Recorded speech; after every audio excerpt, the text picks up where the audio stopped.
श्री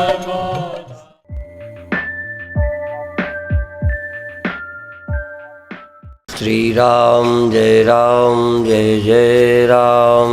श्री राम जय जय राम। श्री राम जय जय राम। श्री राम जय जय राम। सच्चिदानंद भगवान की, सनातन धर्म की।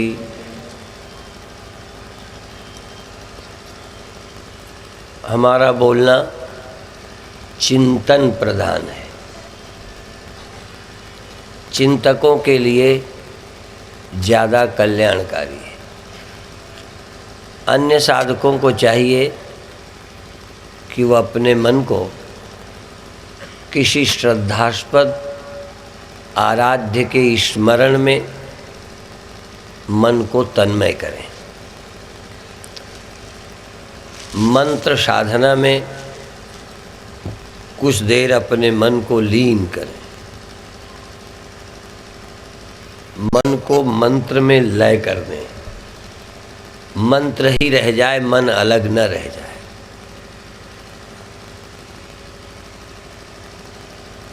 कुछ अभ्यास के बाद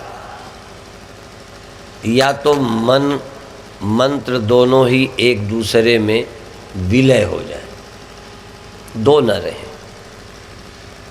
इसी तरह से अन्य साधनाएं हैं, अपनी चेतना को आँख में लीन कर दें। या तो आँख चेतना में खो जाए या चेतना खुद आँख बन जाए।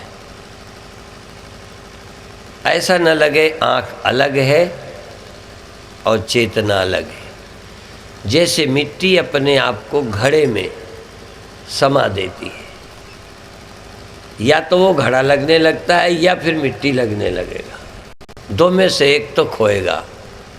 पर फिर भी अंतिम सत्य यही होगा कि जब पूरा खोएगा तो घड़ा ही खोएगा, मिट्टी नहीं खो सकती, क्योंकि वो अस्तित्व है। अपने को घड़े में लीन कर सकती है, लय कर सकती है, पर मिट्टी अपने आप को मिटा नहीं सकती। लेकिन घड़ा मिट्टी में ऐसा खो सकता है जैसे है ही नहीं।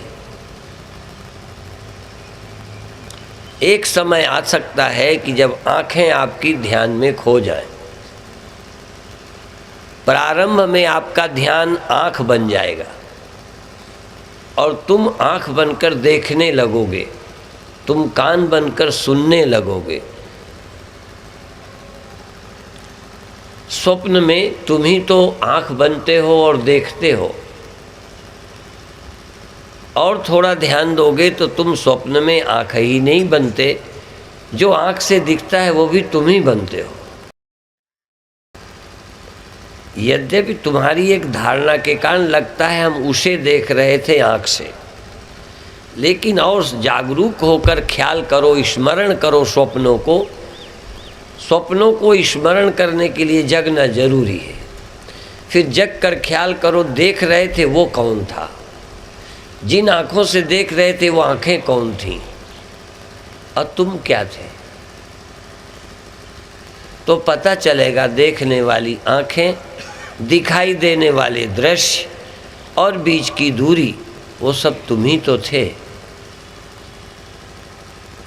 फिर जगत तुम में खो जाएगा। अभी तुम जगत में खो गए हो, अभी तुम देह में खो गए हो। देह सत्य है, देह है तो तुम हो, देह नहीं है तो तुम नहीं हो। तुम इतने देह हो गए हो कि तुम देह ही हो गए हो। देह ही है तो तुम ही हो बस, देह नहीं तो तुम नहीं। यही तुम्हारा अनुभव है। पर होश पूर्वक देह हो तो और अच्छा है। होश पूर्वक, ध्यान पूर्वक तुम देह बन जाओ। अभी भी देह हो पर ठीक ठीक नहीं। तुम देह में ऐसे उपस्थित हो जाओ जैसे घड़े में मिट्टी उपस्थित है, और ध्यान से देखो कि तुम इस जगह, इसमें कहाँ नहीं हो।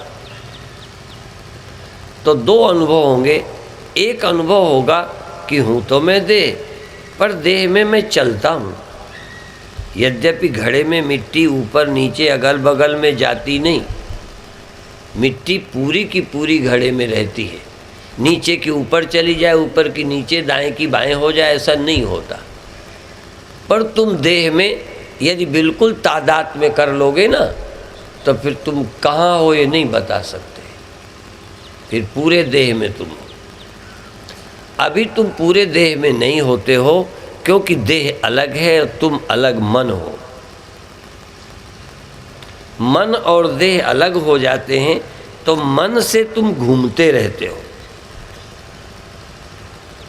कभी मन ऊपर जाता है, कभी नीचे जाता है, कभी मूलाधार में, कभी दशम द्वार में, कभी आज्ञा चक्र में, कभी कान में, कभी आँख में। ऐसा लगता है जैसे इस देह में तुम कहीं चल रहे हो। इससे एक लाभ होगा कि देह देह है, मैं देह से अलग कुछ हूँ जो मैं कभी नीचे दाएं बाएं ऊपर नीचे जाता हूँ।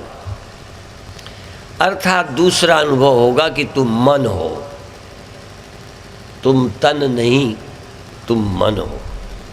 क्योंकि तन रखा रहता है, तुम कभी बाहर, कभी भीतर, कभी ऊपर, कभी नीचे, ऐसे चलते हो जैसे मकान में तुम्हारा देह चलता है। तुम्हारा मकान चलता है कि तुम्हारे मकान में तुम्हारा देह चलता है। शौचालय में, बाथरूम में, किचन में, बेडरूम में, आंगन में, इस कमरे में, उस कमरे में चलता कौन है? देह। समझाने के लिए मैं तुम कह सकता हूं कि तुम चलते हो, लेकिन ज़्यादा अच्छा है कि मकान अपनी जगह, तुम्हारा देह चलता है। कभी खिड़की के पास, कभी द्वार से बाहर। जैसे खिड़कियों से तुम देह और इंद्रियों द्वारा बाहर को झांकने लगते हो, देखने लगते हो बाहर कौन है, ऐसे तुम बाहर भी देखते हो ये कौन है। जैसे अकेला घर कभी खिड़की से झांक नहीं सकता, खिड़कियों से कभी कुछ बाहर नहीं दिख सकता यदि कोई भीतर ना हो, खिड़कियां दृष्टा नहीं है। ऐसे ही आँखों से भीतर रहने वाला झांकता है, कान से सुनता है, त्वचा से छूता है। ऐसा समझो जैसे कपड़ा ओढ़े हुए तुम पलंग पर लेटे हो और तुम्हारे कपड़े को कोई छुए, कपड़े को कोई हिलाए, तब भी तुम जान जाते हो। डायरेक्ट तुमको नहीं छुआ, तुम कपड़ा ओढ़े, कंबल ओढ़े लेटे हो, सो गए हो या जागे हो, हमने कपड़े को हिलाया, खींचा, तो हमने कपड़े को छेड़ा। कपड़ा तुमसे टच कर रहा है, छू रहा है तुम्हारे देह को, तो कपड़े को हिलाया, तुम्हारी त्वचा को, तुम्हारे देह को कंपन का, धक्के का स्पर्श हुआ। तुम्हारी नींद टूट गई या जागे थे तो पता चला कोई हिला रहा है। डायरेक्ट तुमको नहीं छुआ, इनडायरेक्ट छुआ। इंग्लिश में डायरेक्ट, इनडायरेक्ट कुछ वाक्य बोले जाते हैं। तो तुम्हारे कपड़े को छुआ तो लगा जैसे तुमको किसी ने छुआ। इसी तरह से और ध्यान दो, पदार्थों को तुमने छुआ त्वचा से, पर छुआ तुमने, तुमको सीधा नहीं छुआ, तुम्हारे देह को छुआ। सीधा मैंने नहीं छुआ, मेरे हाथ से छुआ गया। हाथ माध्यम है, भीतर वाले ने छुआ, भीतर वाले को छू लिया। इसी तरह से हम देह में रहकर आँखों से देखते, कानों से सुनते, त्वचा से छूते और त्वचा और इंद्रियों को मन से छूते और मन को हम चैतन्य से, मन को हम चेतन हैं, इसलिए मन है। और जैसे अभी मैंने कहा था, लहर से पानी हटाओ तो दो होने का भ्रम टूट जाएगा।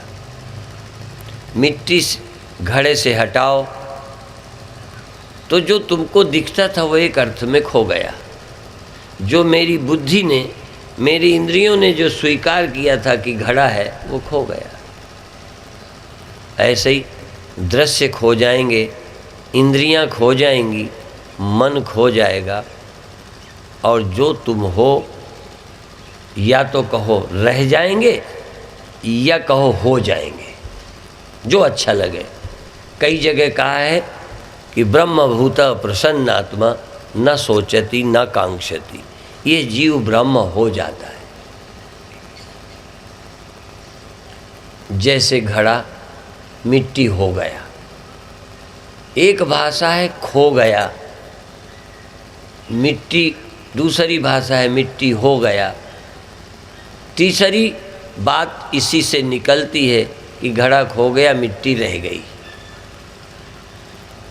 हो गया घड़ा मिट्टी हो गया या घड़ा खो गया। जो शब्द तुम्हें प्यारा लगे, तुम्हारी बुद्धि स्वीकार करे, क्योंकि थोपा हुआ अनुभव नहीं होता। आपको तो कुछ तो लगना चाहिए कि घड़ा खो गया या घड़ा मिट्टी में लीन हो गया। घड़ा मिट्टी हो गया। ऐसे ही ध्यान करते करते या तो पुराना अनुभव तुम्हारा सब खो जाएगा, एक नए अनुभव का जन्म होगा कि तुम सत्य हो। अभी तुम सोचते थे मैं न रहने वाली चीज़ हूँ। जैसे बर्फ़ की अवस्था में, बर्फ़ में रहने वाला कोई अस्तित्व जब बर्फ़ ही मान बैठा तो जैसे वो है पर न रहेगा, है पर पहले नहीं था। और यदि अनादिकाल से या बर्फ़ रहे हों या सोए रहे हो, जरा ध्यान दें, या तो बर्फ़ या बेहोश, तो हम कभी जल थे सोच नहीं सकते, क्योंकि जल होने के लिए बर्फ़ का पिघलना और होश का रहना जरूरी है। यदि होश न रहेगा तो जल हम कभी हो ही नहीं सकते। प्रायः जब तक हम देह रहे, हम होश में रहे, और या तो बेहोश हो गए। हम देह इंद्रियों से रहित, मन से रहित, होश में नहीं हुए कभी। होश में मन रहित, इंद्रियों से रहित हो जाए। होश न खोए, बर्फ़ खो जाए तो पानी बचेगा, और बर्फ़ खोए और साथ में होश भी खो जाए तो पानी होने का अनुभव ही नहीं होगा। फिर मान लो खुदा न खास्ता फिर बर्फ़ हो जाए तो फिर वो कहेगा मैं पहले भी बर्फ़ थी, बाद में भी बर्फ़ हो गई, बीच में भी मैं बर्फ़ रही हूँ, लेकिन सोई रही हूँ। तुम अभी भी देह हो, रात में देह का पता नहीं रहेगा, सो जाओगे, सुबह उठोगे फिर क्या होगे, फिर देह होगे। तुम्हारे पास देह होने के अलावा कोई अनुभव ही नहीं है। जागृत में भी यही अनुभव है। यदि स्वप्न हुआ तो स्वप्न में भी बर्फ़ अर्थात देह होने का स्वप्न देखा, यही जगत देखा। एक अवस्था ही जहाँ सोए थे, तो जब सोए थे तो क्या आप जल हो गए? जब सोए थे तब कोई आत्मा को प्राप्त हो गए। बेहोश आदमी कभी आत्मा को उपलब्ध होगा? असल में तो जब गहरी नींद हो जाए तो तुम देह को भी उपलब्ध नहीं हो। देह होने के लिए भी कुछ तो चैतन्यता चाहिए, तो ब्रह्म होने के लिए जड़ता चाहिए, ब्रह्म होने के लिए नींद चाहिए। और यदि नींद में कोई ब्रह्म हो जाता होता तो गुरु की जरूरत क्या थी? और तुम ब्रह्म हो भी गए हो पर तुम्हें पता नहीं, तो क्या हो गए हो? अच्छा, तुम धनी हो गए हो, तुम्हें पता ना हो, तुम्हारे नाम का रुपया हमने जमा कर दिया, तुम्हें बताया नहीं, हो गए ना धनी। धनी होने का मतलब क्या है तुम्हें तो मालूम पड़े। ब्रह्म होने का मतलब है कि तुम्हें पता ही ना हो ब्रह्म हो गए। नींद में तुम आत्मा हो क्या? जागृत में आदमी हो, नींद में पता ही कुछ नहीं तुम कब ब्रह्म हो। स्वप्नों में कभी ब्रह्म हुए क्या? चलो स्वप्न छोड़ देते हैं, आप अपनी अनुभूति में, बुद्धि में शरीर बना रहे, तुम ब्रह्म हो जाओ। शरीर बना रहे, इसको मिटा दें। देखो ये शरीर खाट में पड़ा होता है और तुम रोड में आदमी होते हो। माने ये देह मजबूर नहीं करता कि ये हो तभी अब तुम देह होगे। देह होने का ख्याल तुम्हें स्वप्न में होता है और घर में आराम से रजाई ओढ़े पड़े हो। वो कौन सा देह है? इस देह के पड़े रहते, इस देह के जिंदा रहते, इस देह को छोड़कर हम दूसरा देह बन जाते हैं कि नहीं? तो इस देह के रहते तुम अपनी समझ में चैतन्य और आत्मा हो सकते हो कि नहीं? देह अपनी जगह बना रहे, तुम ध्यान करते करते तुम चैतन्य हो। इंद्रियां बनी रहे, यदि ये इंद्रियां रहते हुए इनके बिना देखे तुम स्वप्न में देख लेते हो कि नहीं? इन आंखों से देखा था स्वप्न, ये सोई पड़ी रही और तुमने नई आंखें बना ली, नया देह बना लिया और सब कुछ देख लिया। तो भाई इन आंखों के बिना, इस देह के बिना हम चैतन्य, अपने को चैतन्य अनुभव कर लें, नींद में न जाएं। दो ही बाधाएं हैं। यदि जगत से तादात्म्य कर लिया तो इसका नाम स्वप्न, और बिल्कुल बेखबर हो गए तो इसका नाम है निद्रा। और तुम दो ही में रहते हो। स्वप्न को और जागृत को हम एक सी कैटेगरी में लेते हैं। दोनों देहाध्यास में हैं, दोनों में तुम देह हो, नींद में बेखबर हो। स्वप्न दो तरह के हैं। एक स्वप्न में भौतिकता नहीं है, सिर्फ ख्याल का है, और एक में थोड़ा जरा 10% मसाला लगा है। जिसको तुम जगत कहते हो, ये भौतिक पदार्थ के कारण तुम इसको स्वप्न नहीं समझ पाए। थोड़ा रुपए से धनी हो जाओ और स्वप्न में धनी हो जाओ। जागृत में 1 करोड़ रुपया तुम्हें मिला, तुम धनी हो गए, और स्वप्न में तुम्हें 1 करोड़ मिला, तुम धनी हो गए। स्वप्न में तो हो ही गए। तो जब स्वप्न में धनी हुए तो रुपए से हुए कि ख्याल से हुए? बोलो। अच्छा, जागृत में रुपया जमा किया, तुम्हें बताया नहीं तो तुम धनी हो गए। तो स्वप्न में तो धनी ख्याल से हो ही, क्या जागृत में बिना ख्याल के भी तुम धनी हो? तो क्या जागृत का धनी होना एक ख्याल नहीं है? पर थोड़ा रुपए का सहारा है, रुपया थोड़ा भौतिक है, इसलिए तुम इसे स्वप्न नहीं कहते। किसी एक व्यक्ति के विचार मैंने पढ़े, उन्होंने कहा 10% जगत है, 90% ये भी स्वप्न ही है। 10% धन है, बहाना है तुम्हारे धनी होने के स्वप्न देखने में। 10% जो बाहर का रुपया है तुम्हें धनी होने का ख्याल पैदा करता है, पर ये भी धनी होने का ख्याल ही तो पैदा हुआ। स्वप्न में तो स्वप्न के पैसे से धनी हो गए थे। तो क्या जागृत का पैसा धनी होने के लिए बहुत जरूरी है? पर इसे तुम कहोगे अरे ख्याल करने से कोई धनी होता है क्या?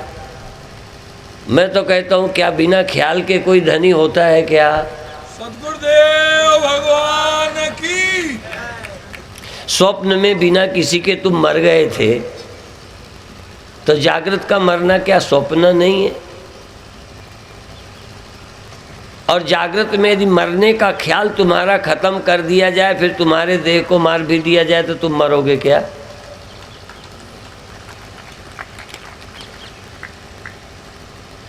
तुम्हारे ख्याल को जिंदा रख दिया जाए और देह को मार दिया जाए, तो तुम देखोगे हम मर गए। तुम देह हो, इस ख्याल के बिना तुम्हें कोई मार नहीं सकता। तुम देह हो, इस ख्याल के कारण तुम्हारी मौत है। और तुम देह नहीं हो, यदि ये ख्याल है, देह नहीं हो, एक ये ख्याल और तुम क्या हो ये ख्याल जरूरी है। इस सवाल का ये उत्तर गलत है, इतना तो समझ में आ गया, पर जरूरी नहीं कि आपका सही उत्तर भी आ गया हो। पहले मुझे अपना सवाल हल किया, उत्तर गलत आया, ये मुझे पकड़ आया, सही लगा रहा हूँ, अभी लगा नहीं। तो पहला देह हूँ, ये आपका उत्तर गलत है, ये गलत है, ये स्वप्न है। फिर तुम सचमुच क्या हो वो थोड़ा और देखो, तुम कौन हो। और एक बार यदि जान गए कि आज तक जितना भी किया हमने देखा, वो हमने स्वप्न देखा, स्वप्न में भी स्वप्न देखा और जागृत में भी। स्वप्न में देह होने का स्वप्न देखा और देह को खतरा हुआ तो अपन मरे। जागृत में भी देह का स्वप्न देखा और देह की मौत से हम मरे। तो जैसे वहाँ भी स्वप्ने का ही जीवन पाया, स्वप्ने की ही मौत थी, तुम्हारी मौत नहीं हुई। जागृत में भी तुमने अपने को देह जाना, और देह बूढ़ा होकर नहीं रहेगा, इसलिए 100% तुम्हारी सोच है कि हम मर जाएंगे। और यदि तुम देह नहीं हो और तुम कुछ आत्मा या चैतन्य कोई और हो, तो आप नहीं मरेंगे। फिर आपके मर जाने का भ्रम टूट जाएगा। यदि आप जीवो हम भी देखते हैं, शिवो हम छोड़ो, यदि आप जीवो हम, तो भी देह छूटेगा, तुम नहीं मरोगे। जीव की दुख समस्या ये है कि जीव भी नहीं है, अपने को देह जान रहा है। तुम जग जाने वाला ये जीव अपने को देह जानता है, घर में रह के घर ही अपने को मान बैठा है। घर का एक खंभा टूटे, मालिक को दुख हो ये बुरी बात नहीं है, हाथ टूट जाए, आंख चली जाए, पर जीव मर तो न गया, पर देह छूट जाए तो मर गया। ये क्या मामला? यदि खंभा टूट गया, दरवाजा टूट गया, किसी की छत टूट गई तो तुम जिंदा हो, तो यदि पूरा मकान छूट जाए तो मर गए। क्या मतलब है? कभी सोचते भी हो कि सिर्फ जिंदा ही भर हो? जो सोचता नहीं है वो जानवर है, जिंदा है और मर जाएगा।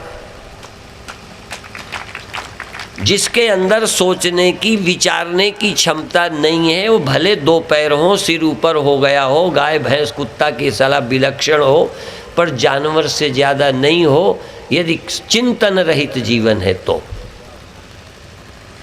और चिंतन करोगे तो फिर शरीर तुम्हारा घर है, थोड़ी देर रहोगे, घर चेंज कर लोगे। जीवो, शिवो हम नहीं, जीवो हम सही। हमें इतनी जिद्द नहीं है कि तुमको आज ही कहें शिवो हम। तत्वमसि प्रज्ञानम ब्रह्म अहम ब्रह्मास्मि, बाद में देखेंगे। पहले देहो हम तो छूटे, पहले देहो हम छूटे, जीवो हम समझे। दुनिया के जितने मजहब हैं ज़्यादातर जीवो हम तक खड़े हैं, और धर्म विहीन सब देहो हम पर खड़े। धर्म विहीन नास्तिक देहो हम, इसलिए उनका कहना है यावत जीवेत सुखम जीवेत ऋणम कृत्वा घृतम पिबेत भस्मीभूतस्य देहस्य पुनरागमनम कुता। मुसलमान ईसाई सब ये जीवो हम वाले हैं। भारत के जितने आम मजहब हैं जीवो हम वाले हैं, देहो हमसे तो भिन्न मानते हैं। भले उनका भी पूरा देहाध्यास नहीं टूटता, लाखों का तो देहाध्यास नहीं टूटता, और बाकी धर्मात्माओं का जीवाध्यास नहीं टूटता। जीवाध्यास और ये दोनों अध्यास, देहाध्यास जीवाध्यास जब टूट जाएगा तब आपको कोई अभ्यास की जरूरत नहीं, तब तो तुम ब्रह्म बने बनाए हो। यदि दो तुम नहीं हो और हो तो हो क्या फिर? देह तुम हो नहीं, इस देह में जगने सोने वाले जीव तुम हो नहीं, देह छोड़ने वाले तुम हो नहीं, तो या तो फिर तुम हो ही नहीं, दो ही हैं, तीसरा कोई है ही नहीं। और यदि इस दो के अलावा कोई तीसरा है तो परमात्मा के अलावा और कौन है तीसरा?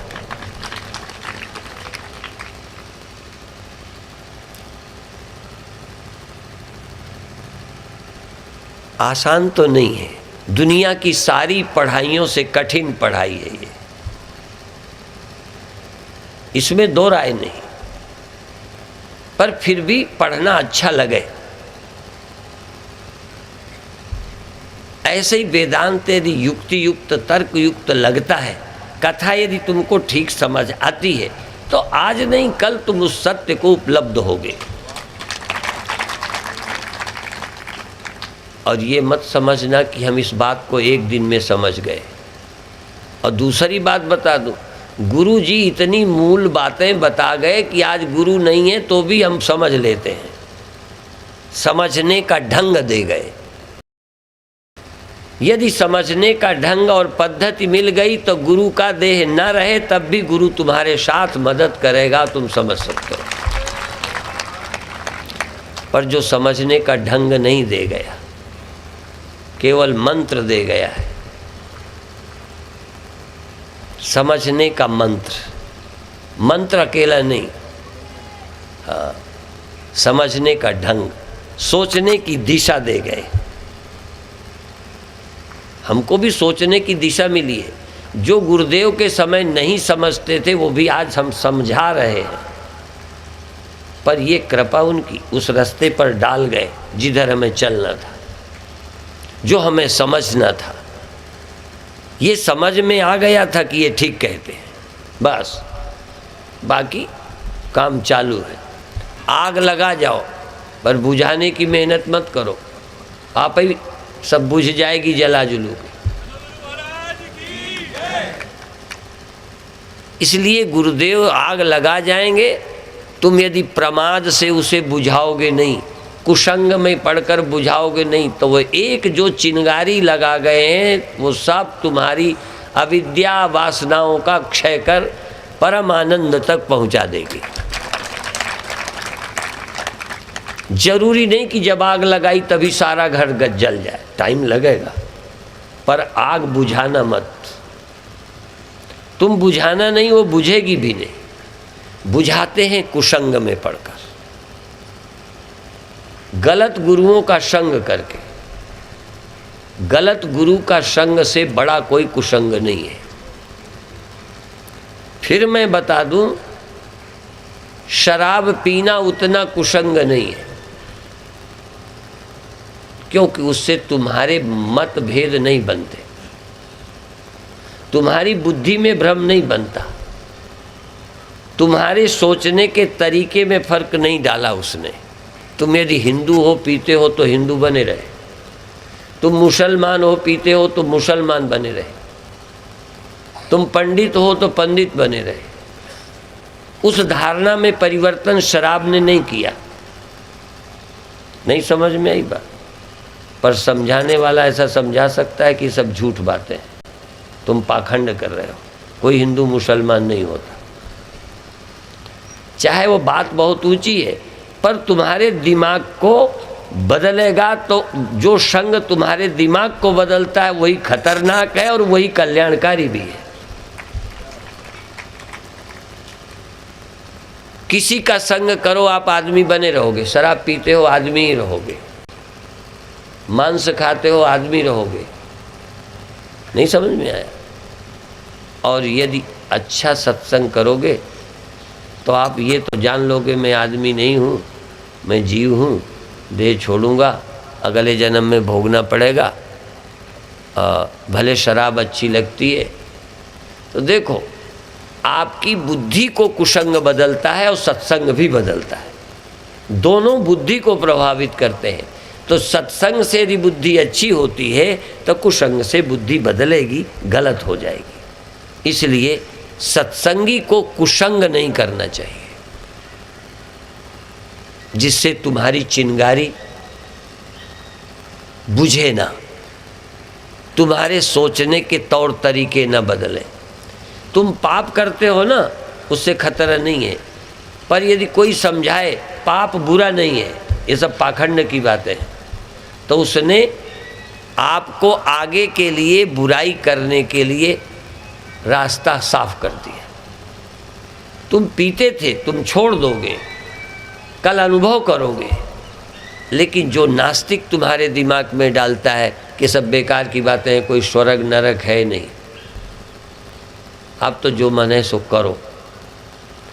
तो अब क्या हो गया, पहले भी पाप करते थे लेकिन तब तुम्हें डर था, पहले भी गलती करते थे तब सुधारने का कहीं ना कहीं अंदर गुंजाइश थी, पर ऐसा कुसंग मिला कि शराब पीने को अपन बुरा ही नहीं मानते,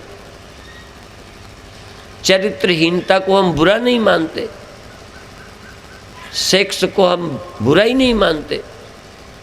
बात समझ में आई? कुसंग किसे कहते हैं? जो हमारे सोचने के तरीके को खराब कर दे। अब तुम वेदांत के रास्ते पे चिंतन चल पड़ा है, अभी अपरिपक्व हो, ये अन्य धारणा देने वाले तुम ब्रह्म नहीं हो सकते, ये तो तुम चक्कर में पड़ गए हो, तो नास्तिक है, वो तो अपने को भगवान कहते हैं, और ऐसा कहने वाले मंचों में हैं, इसलिए उनका प्रवचन कुसंग है। बीड़ी पीने वाला कुसंग नहीं है, वो तुमको बीड़ी दे देगा और क्या करेगा। पर तुम जिस रास्ते पे सोचते हो, मान लो तुम ब्रह्म विचार करते हो, तो बीड़ी पीने से तुम्हारे ब्रह्म विचार की दिशा नहीं बदलेगी।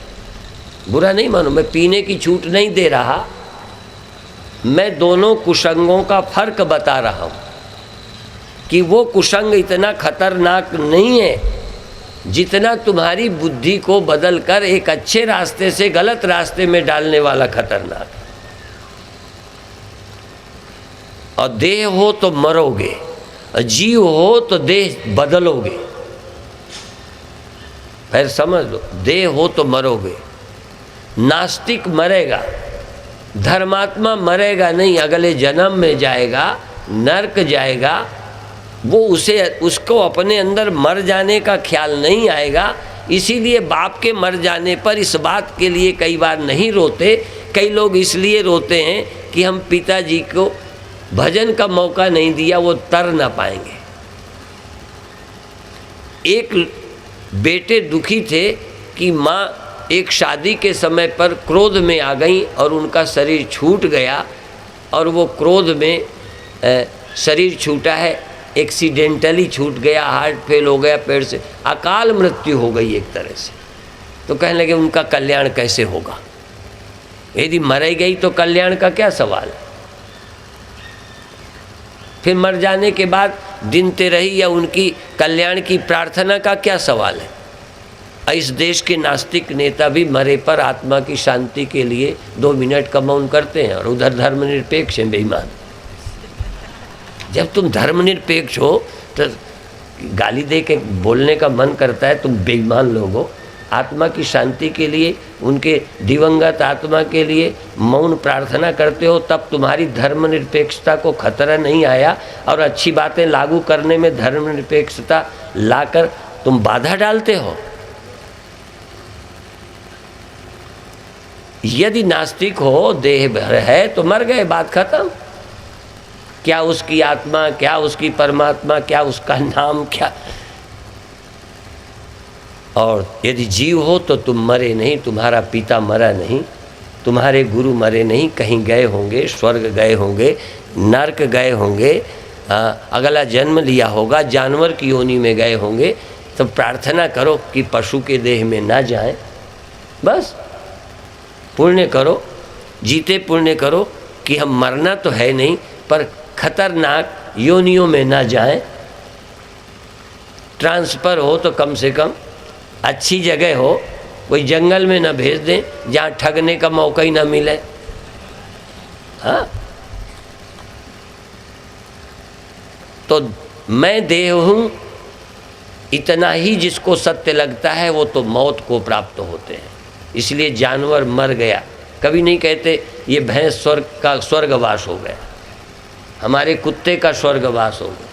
क्योंकि हम मान भी लें, उन्हें कौन मानना है कि हमारा स्वर्गवास होगा, उन्हें पता ही कुछ नहीं।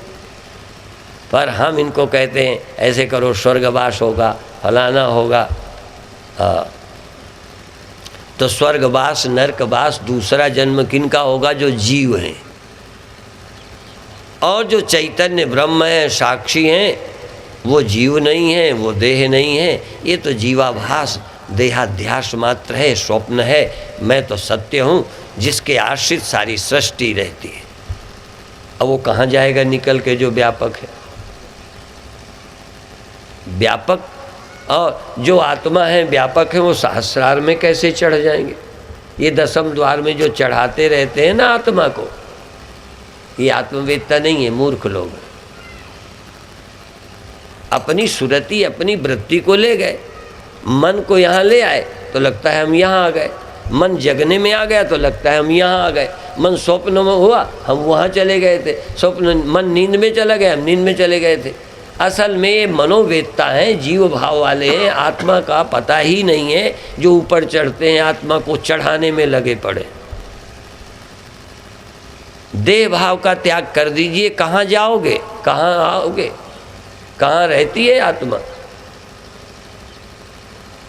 आत्मा जो है विभु है, विभुम व्यापकम ब्रह्म वेद स्वरूपम। चैतन्य तत्व व्याप्त है, व्यापक है, वो एक देह मात्र में नहीं है। लेकिन उसकी अनुभूति सबसे पहले होने की मन में होती है।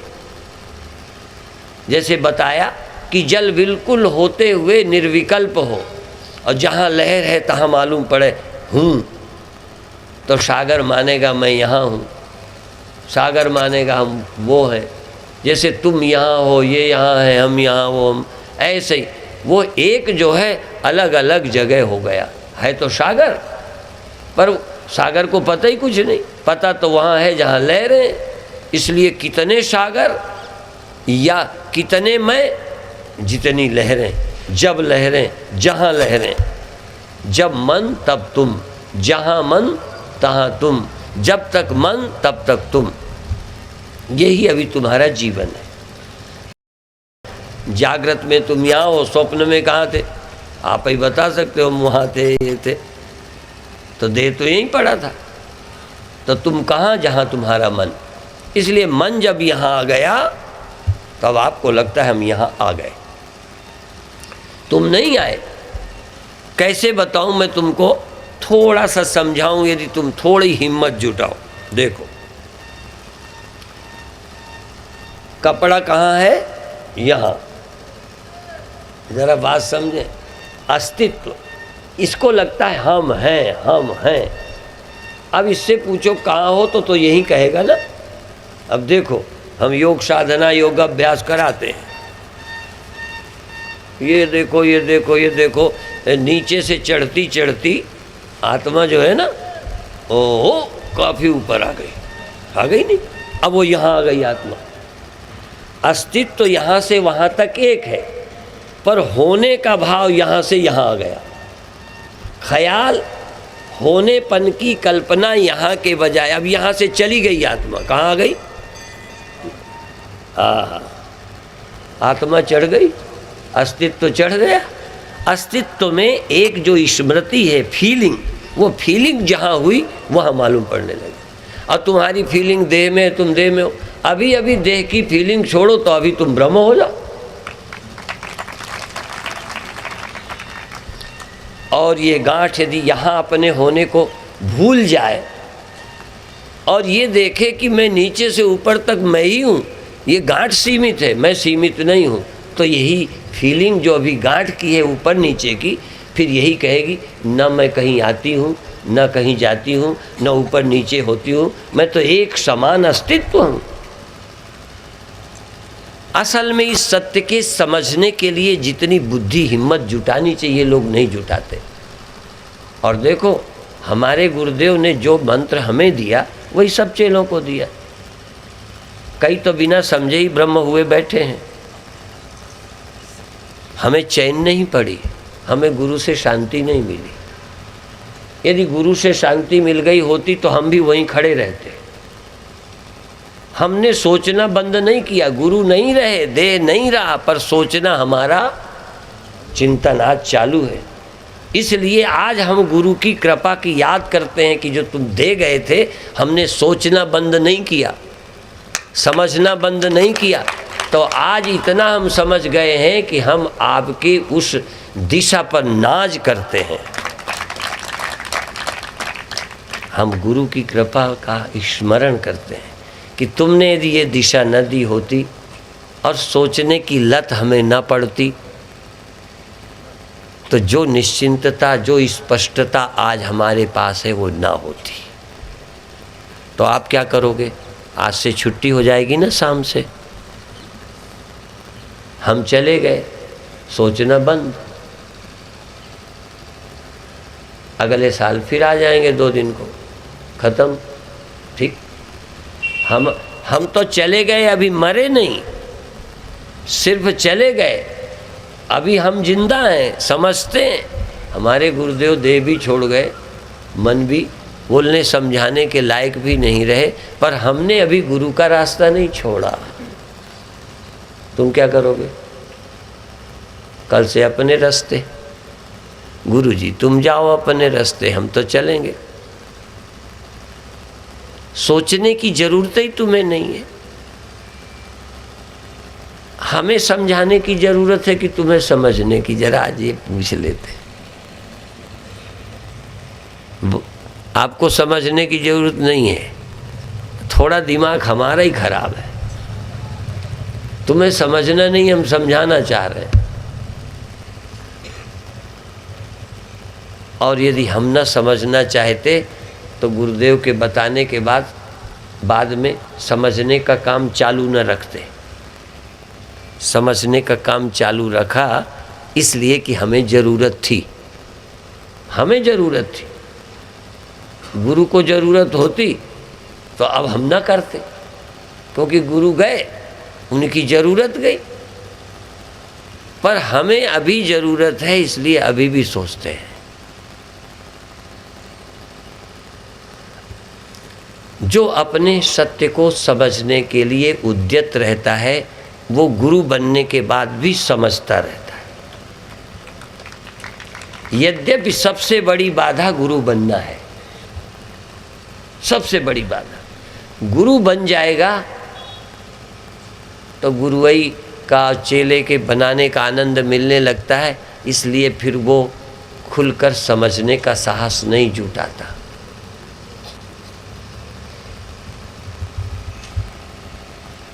जैसे बुरा काम करने के लिए तुम्हें खुलेआम हिम्मत नहीं पड़ती, इसलिए चोरी कैसे करते?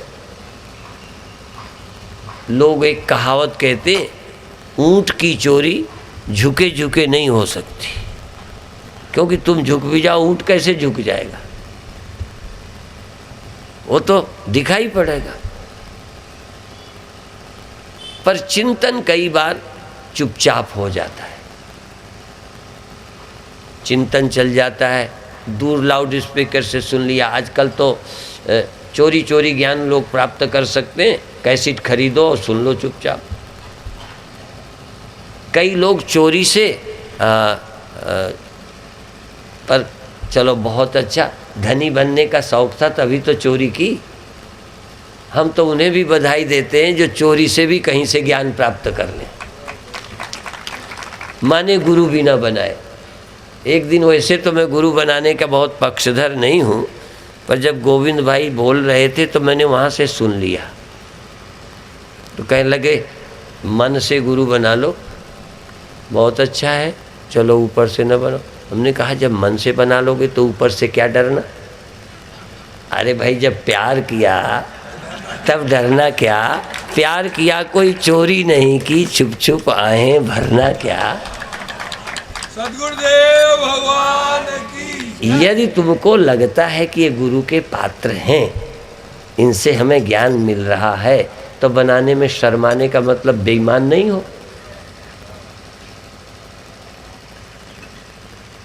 इसलिए मैं तो कहूँगा या तो बनाओ ही नहीं, नहीं तो खुल के मैदान पर आओ, चोरी क्या करते हो?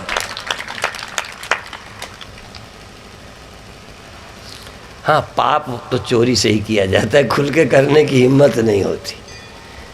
कोई ज्ञान के रास्ते पर चलना पाप है क्या?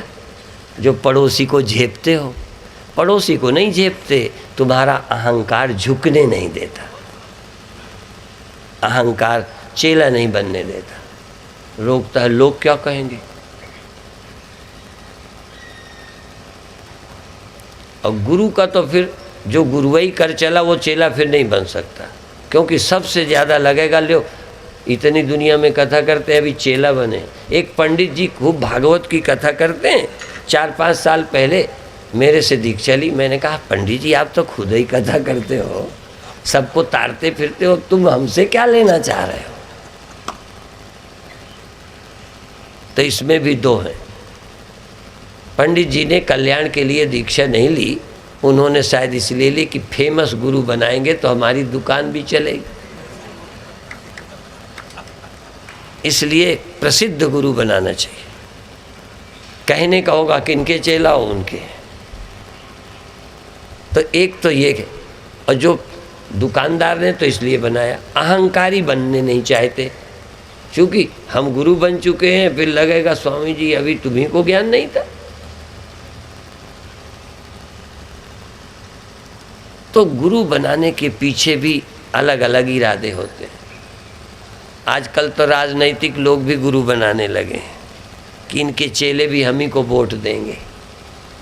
जब पता चलेगा ना कि स्वामी परमानंद के चेले हैं, बापू जी के चेला हैं, मुरारी बापू के चेला हैं और वो फलाने जी के चेला हैं, तो क्या होगा? जिधर झुकाव होगा सारे वोट उधर चले जाएंगे। इसलिए हमारे से मंत्र ले लिया कि सभी हमें दें।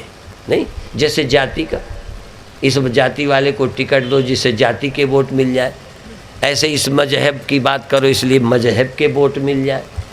धीरे धीरे गुरुओं को भी मंच में बुलाओ, दर्शन करो, दर्शन करने आओ, उनसे माल्यार्पण करो चुनाव के पहले, कि जिससे लगे कि ये बड़े भगत हैं, इसलिए भक्तों का भी वोट मिल जाए। ये राजनीति है, ये धर्म नहीं है। धर्म है हम कल्याण के लिए सत्संग करते हैं, हम किसी राजनैतिक को प्रभावित करने के लिए सुनने नहीं आए। तुम कौन हो ये समझो। अब देर हो जाएगी,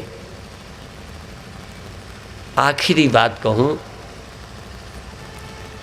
और यदि इस सभा में ध्यान नहीं हो पाएगा तो शाम वाली में हम बचा हुआ करा देंगे।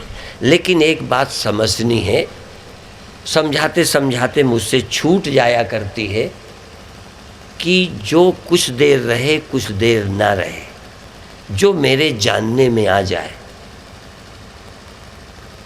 जो जानने में आ जाए वो मुझसे भिन्न है, वो मैं नहीं हूँ। ये जानना बहुत जरूरी है। निषेधावधि, पहले सब मैं हूँ ये बिल्कुल गलत है। पहले ज्ञान करना है ये मैं नहीं हूँ। तो शुरू कहाँ से करेंगे? देखो, ये जिसे देख रहे हो ये आँख है, जिसे देख रहे हो ये आँख है।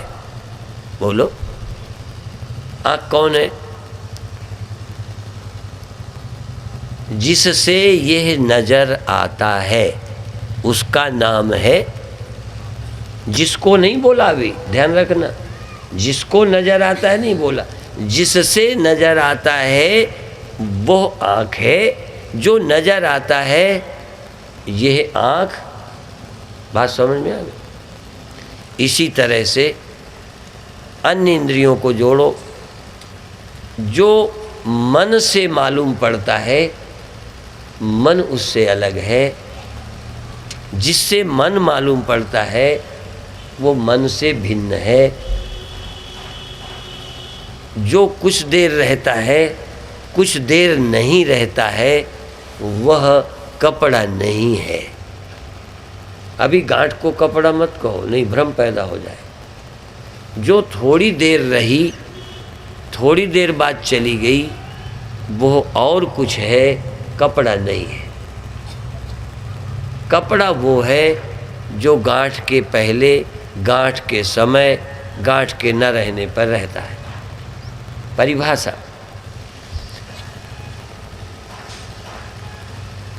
आँख वो है जो देखते समय भी है, न देखते समय भी है। मन वो है जो आँख के ठीक होने पर है, आँख ठीक ना हो, अंधा हो जाए तब भी है, उसका नाम मन है। अंधे के मन तो नहीं होता। इसका मतलब आँख और मन एक नहीं है। इंद्रियां और हैं, मन और है, विषय और हैं, इंद्रियां और हैं। इसी तरह से जागृत नहीं रहता, स्वप्न आता है, स्वप्न नहीं रहता, जागृत आता है। लेकिन कोई स्वप्नों के समय था, जागृत के समय है। जागृत जो दोनों के समय था वो दोनों ही नहीं है। वो जागृत भी नहीं है, वो स्वप्न भी नहीं है। ये आए और गए, वो आया और गया, दोनों का साक्षी तीसरा है कोई। इसलिए मैं अवस्था नहीं हूँ, साक्षी हूँ। पर मालूम हमें अवस्था ही पड़ेगी। दिखेगा, देखो अभी भी तुमको जब ये दिखेगा, देखो देखने का तरीका बता रहा हूँ, और ये केनोपनिषद का है, जानने का तरीका। इसे देखो। मेरे गुरुदेव यूँ कहते, देखो देखो, ऐसे कहते देखो देखो, और फिर कहते थे अब देखने का तो मतलब यूँ, कहते नहीं, देख कौन रहा है।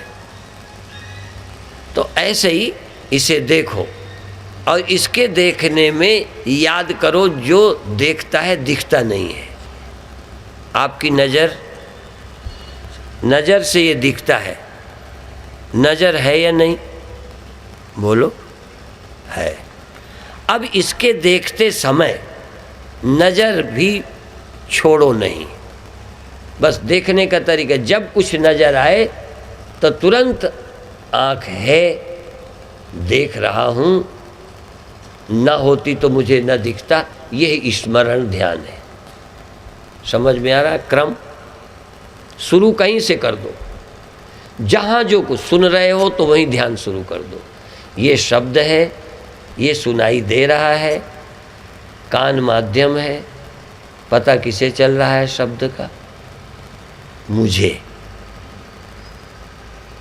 दिखाई देते समय देखने वाले को देखो, सुनाई पड़ते समय सुनने वाले को सुनो, जानते समय जाने हुए के साथ में जानने वाले को जानो, है या नहीं है। और जागृत में जागृत को ही नहीं, जागृत के साक्षी को जानो, है कि नहीं है, बस। और नहीं है तो जागृत को जाना किसने? स्वप्नों को जाना किसने? स्वप्नों की अनुपस्थिति को किसने जाना? और मन की जब स्थिरता हो और न हो, मन की स्थिरता को जानो।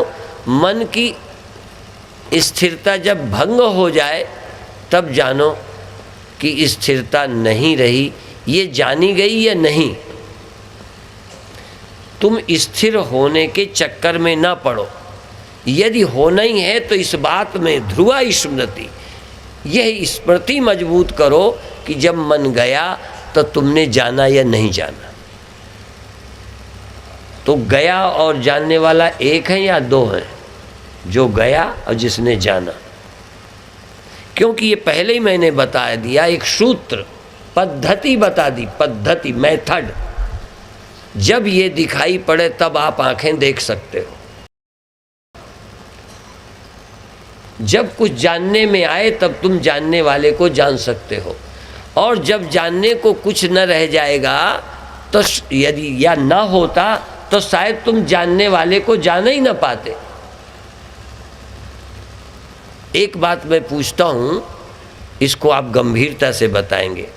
आप कब से जिंदा हो? तुम कब से हो? गिनती नहीं है, एक सीधा मोटा सिद्धांत।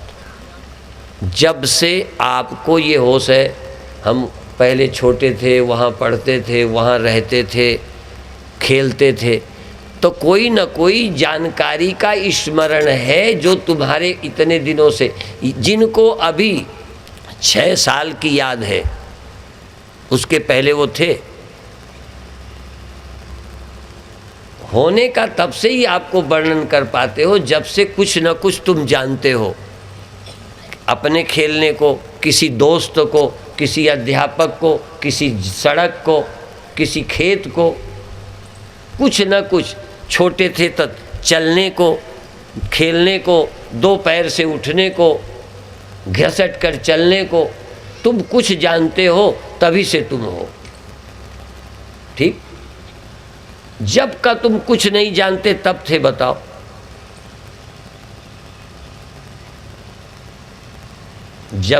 जब का तुम्हें कुछ भी पता नहीं, इस शरीर के पहले का तुम्हें क्या पता है? तो तुम दावा कर सकते हो कि उस समय हम थे। तो समय का ही पता होता तो भी बताते उस समय हम थे, सुबह थे, शाम थे। जब तक तुम्हें किसी का पता नहीं है तब तक तुम्हारा होना भी बड़ा मुश्किल पड़ जाए। इसलिए अपने जानने का तरीका है कुछ जानना। तुम कहते हो कुछ न जानने में आए तब हम जानेंगे अपने को। हम कहते हैं कुछ में ही जानो कि इसको हम जानते हैं, हम हैं। जगत मेरे जानने का अवसर है, शरीर मुझे अपने पहचानने का अवसर है, मन अवस्थाएं साक्षी के समझने के अवसर है। यदि अवस्थाएं न होती तो तुम कभी साक्षी अपने को नहीं जान सकते थे। तुम पति हो, तुम पुरुष हो, कब से पता चला? कोई स्त्री के कारण। तुम निर्धन हो, कब पता चला? किसी धन के कारण, धनी के कारण। विरोधी चीज विरोधी नहीं है। कोई विरोधी ना होती तो तुम ही ना होते, तुम जिंदा ही हो किसी विरोध के कारण। इसलिए जगत से घबराओ मत। ये जगत तुम्हारा दर्पण है, दर्पण। शीशा ना होता तो आपने अपना मुख, बोलो, देखा होता। तो शीशा तुम्हें धोखा देने के लिए है कि देखो तुम शीशा, पर शीशे को कोई देखते हैं, कोई शीशे में अपने आप को देखते हैं।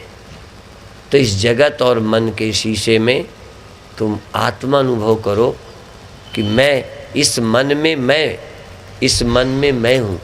मन न होता शायद तो आपका आप होते, चलो नींद ही में देख लो, पर नींद में भी थे। ये कब बता रहे हो? जब मन आया तो तुम सोचते हो वहाँ हम थे। इसलिए इस चैतन्य तत्व को शांत रहकर, हाँ, चेतन दिखेगा नहीं, चेतन कभी दिखेगा नहीं, दिखना ही खतरनाक है। तो आप देखने के बजाय बस जो जो दिखे आनंद से देखो। जो मालूम पड़े शून्य मालूम पड़े, शून्य, खालीपन, अंधेरा। अंधेरे और शून्य में भी